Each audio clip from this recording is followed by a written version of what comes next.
20 Syrians implicated in the Rome airport bombing, while here in America, tourism is off to a fast start, partly as a result of terrorism abroad. From Denver, NBC Nightly News with Tom Brokaw. Good evening from the Rocky Mountain West, one of the areas in the United States that expects to have a prosperous summer as a result of the fear of terrorism abroad. And today in Italy, there was a major new development in the bloody December attack on the Rome airport. NBC's Stan Bernard has learned that the Italian government is persuaded that 20 Syrians were involved in that attack, although the Italians are not yet publicly blaming the Syrian government. Mohammed Sarham was wounded and captured at the Rome airport massacre last December.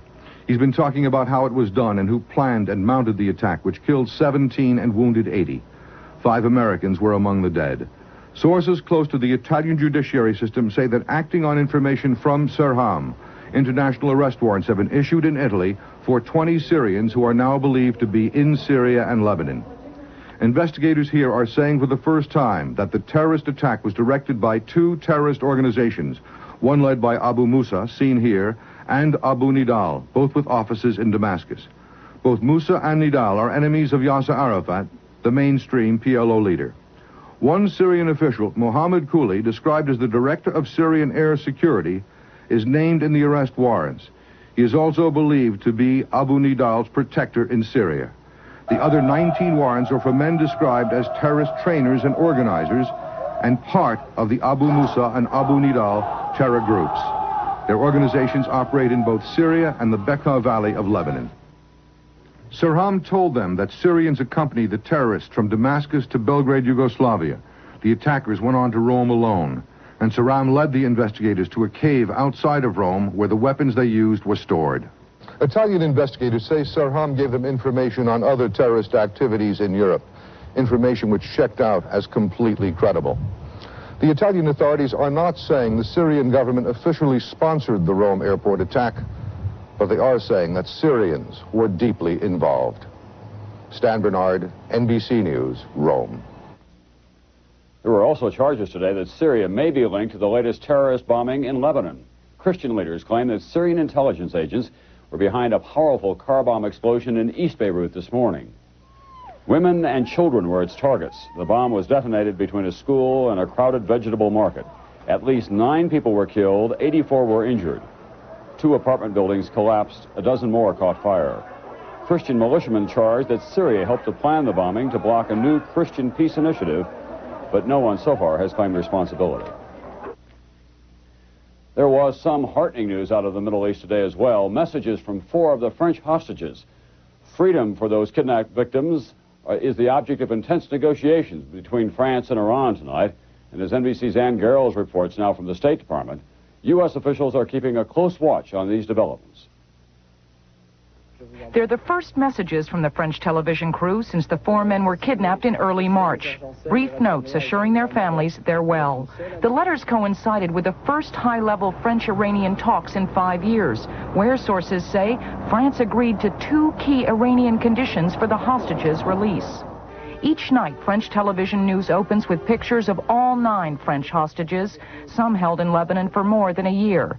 There's widespread public pressure for the government to do something.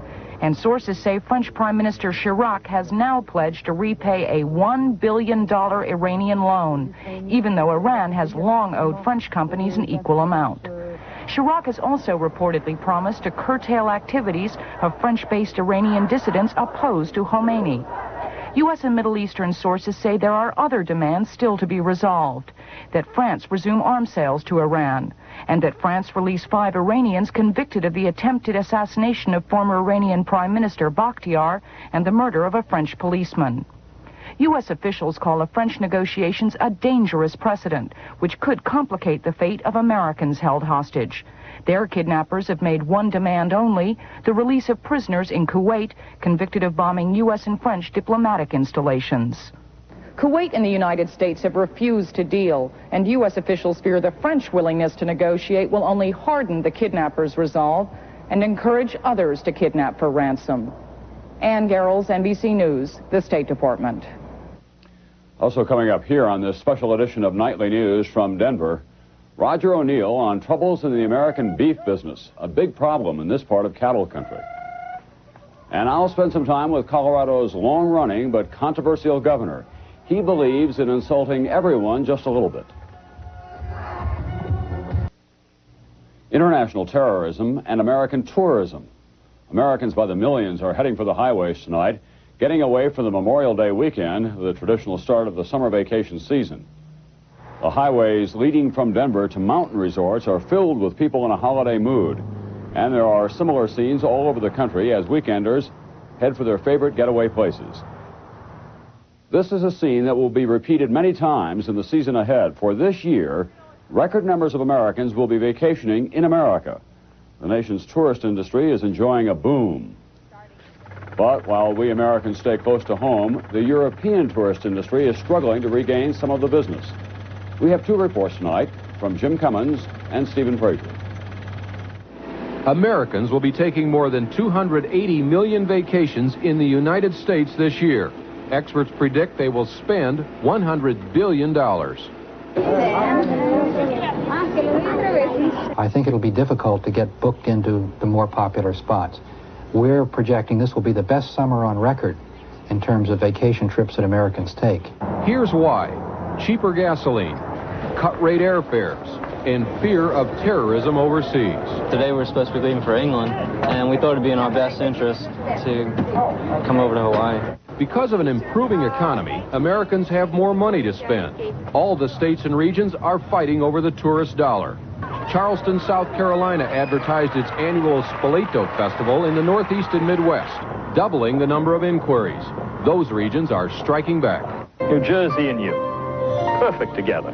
Get to know us. Call 1-800-523-2004. Chicago is calling me home. Last year on our 800 number, we received calls from mainly the Midwest, very strong numbers of calls.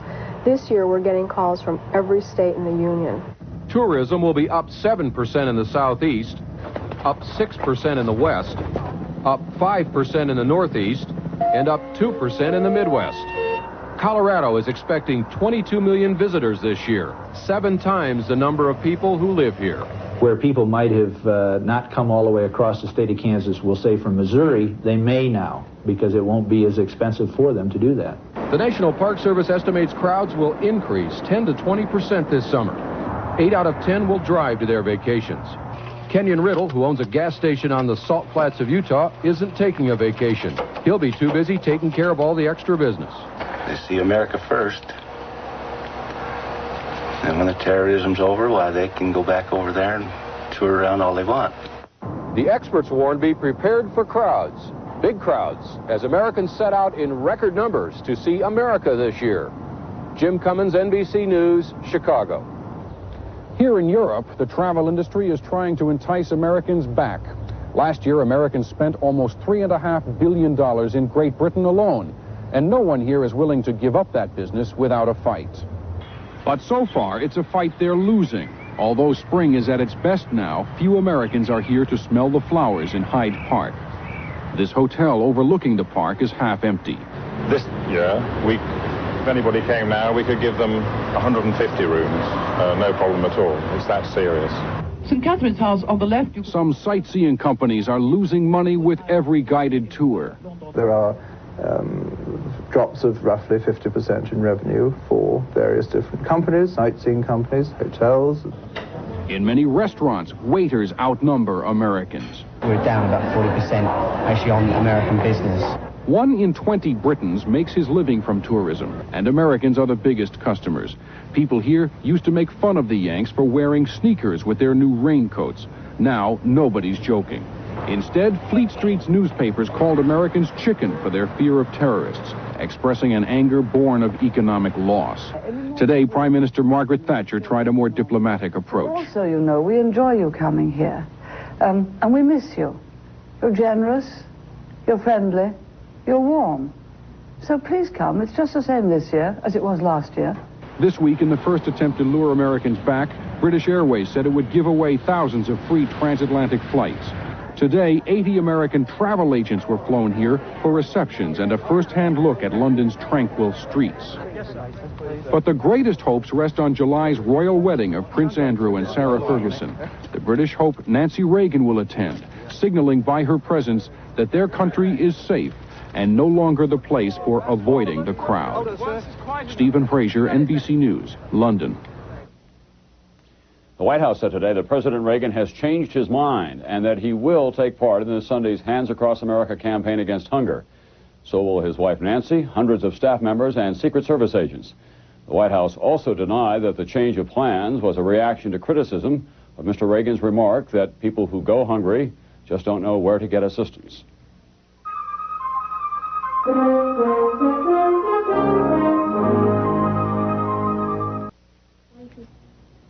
All across America, special police units are cracking down this weekend on a new, highly addictive form of cocaine, which is known as crack. Last night, dozens of suspected sellers of that drug were arrested in New York's Times Square. Police said that some of their customers were smoking the drug in sidewalk telephone booths. NBC's Dennis Murphy reports tonight on what could be the biggest problem drug of them all. It makes you feel like you're on top of the world. Users call it crack, rock, or base. Narcotics officers call it the biggest trouble to hit the streets since heroin. Just half dozen uses will make an addict. Base rock did to me in 8 months what heroin couldn't do for me in 12 years. It is a distilled, smokable form of cocaine sold in crack houses. Police from Miami to New York to Los Angeles are trying without much success to put these places out of business. Crack has become America's drug of choice. Getting involved with crack is nothing short of playing Russian roulette with your health and with your life. Rock or crack is sold openly on the streets of Tampa. The smoked cocaine gives the brain such an instant pleasurable high that this South Florida businessman had a $1,000 a day habit after 3 months. Just nothing exists except wanting to hit that pipe. He had 30-hour binges inside Miami crack houses like this, a modern-day opium den, a filthy room with a steel door and armed guards. The middle-class family man says he smoked with lawyers, nurses, even school bus drivers. In between the route, they'll drop in, smoke one or two, and leave. The addiction of crack was so strong that customers in the house would sometimes leave their children behind until they could get enough money to buy more. You mean they'd hold the kids inside this rock house? Yes. Until the customer got the money to bail them out? Correct. It's quite scary. New York police have assigned 100 officers to do nothing but raid crack houses. She's smoking it. Rocks? Drug treatment centers report that a majority of their new clients are addicted to this smokable cocaine. It is flooding America. Crack. There aren't enough police to stop it, and its addicts can't get enough of it. I'm beaming up to the Enterprise. Dennis Murphy, NBC News, Miami. The United States today expelled South Africa's senior defense attaché in Washington and called home for consultations the senior American defense attaché in South Africa. This strong action follows South Africa's raids this week on Botswana, Zambia, and Zimbabwe, countries that the white-ruled South African government accuses of harboring black guerrillas. Secretary of State George Shultz called those attacks an outrage, totally without justification.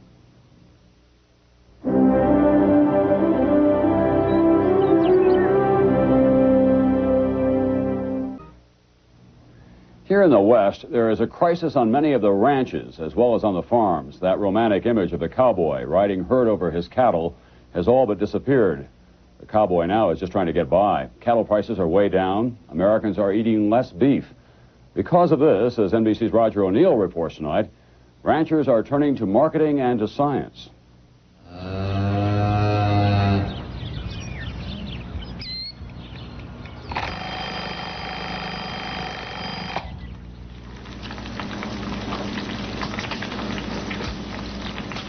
What are we trading cash steers in? Gary Levin is a cattle rancher who spends every morning on the phone buying and selling cattle on the commodity markets. With prices for his cattle dropping steadily, trading has been the only way he and his wife have been able to stay in business. The opportunities are there if I'm smart enough to use them. We both enjoy working for ourselves, seeing if we can make it ourselves. She was a shopkeeper, he is a lawyer. The Levins started ranching 4 years ago, just before the cattle business went into a depression. I owe so much money at the bank that the only thing I'm wrapped up in is getting out of debt each year. There's no romance in this for you. There can be no romance when you owe 6 figures. As many as a quarter of Colorado's 18,000 cattle ranchers will go bankrupt this year. The problems of the rancher mirror those faced by farmers, with one big difference. People are eating less of their product, red meat, no matter where they are. Beef teriyaki or roast turkey, ma'am? Roast turkey. Turkey. Beef teriyaki. Beef consumption has been going down since the mid-70s. Concerns over diet and health gave beef a bad image. An image of too much fat and cholesterol. Until recently, an average cut of beef contained at least 10% fat. Over a lifetime, that meant a person would eat more than 550 pounds of fat. Even the beef industry agrees now that's too much. 300 calories tonight for moi? Next month, the Beef Industry Council will launch a $10 million advertising campaign to try to change beef's image. Beef, good news for people who eat. Supermarket chains are changing too, trimming the fat and bringing back the old-time butcher shop where red meat looks better. Would I try some pre-cooked meat? Sure, thank you. This is the round. And packers are introducing new meat products to meet the needs of working families. A product that could be microwaved and have a meal on the table, a beef roast, a pork roast on your table in less than 20 minutes. Ranchers, too, are finally convinced that the demand for meat with less fat is more than a fad. They've turned to science to find a better animal. We can select for animals that have fewer fat cells than normal, and therefore they'll be more lean than normal animals. With genetic engineering, the embryos of those cows can now be split. And with the help of surrogate cows, 12 times as many leaner calves can be born every year. Phantom Canyon Ranch is using the new genetics to produce beef which has 70% less fat than traditional cuts, but is still tasty. Ranchers say their survival depends on supplying a more healthful product. The most stubborn of us now recognize what we've got to do to please the consumer. We're going to make it. The beef industry says those ranchers who won't or can't change will be out of business. Roger O'Neill, NBC News, Castle Rock, Colorado. When we come back, I'll have a profile of the talkative governor of Colorado, Richard Lamb. Some call him Governor Gloom and Doom.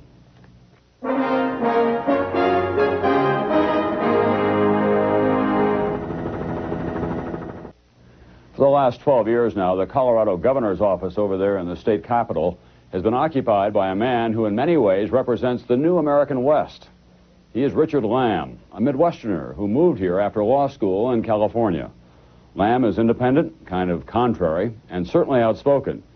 He's the one who attracted so much attention when he talked about our duty to die to make room for succeeding generations.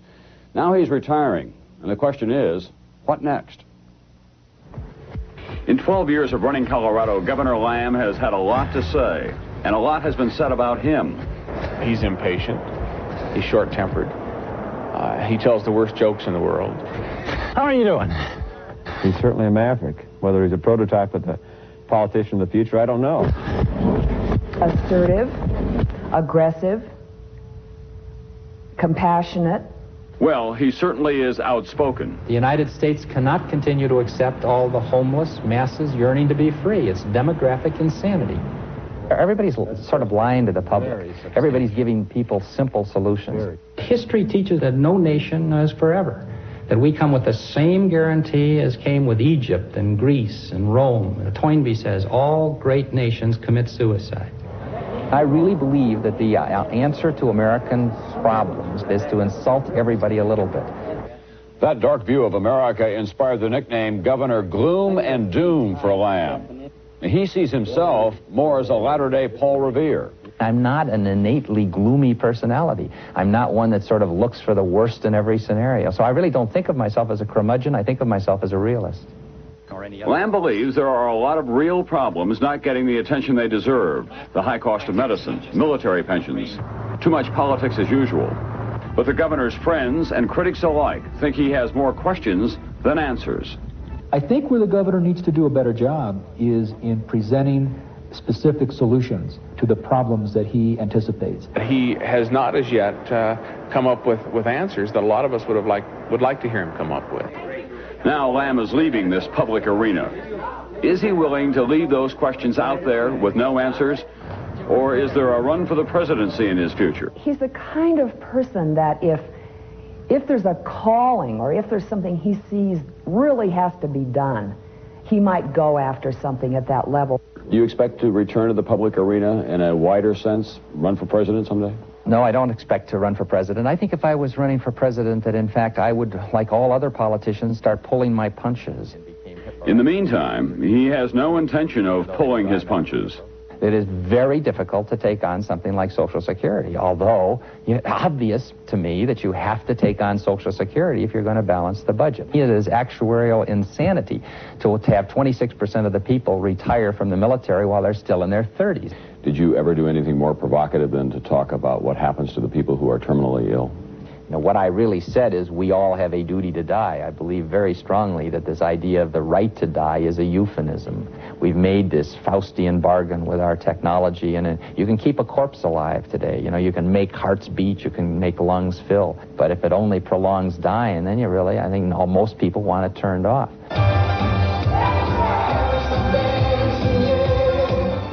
No question about it, Richard Lamb is exercised about the condition of America. But after 12 years in office, he says he's prepared to stop. We'll see. That's Nightly News from Denver on this Friday night. I'm Tom Brokaw. Connie Chung will be here tomorrow night. A special thanks to KCNC, our NBC affiliate here in Denver. I'll see you on Monday. Have a nice Memorial Day weekend.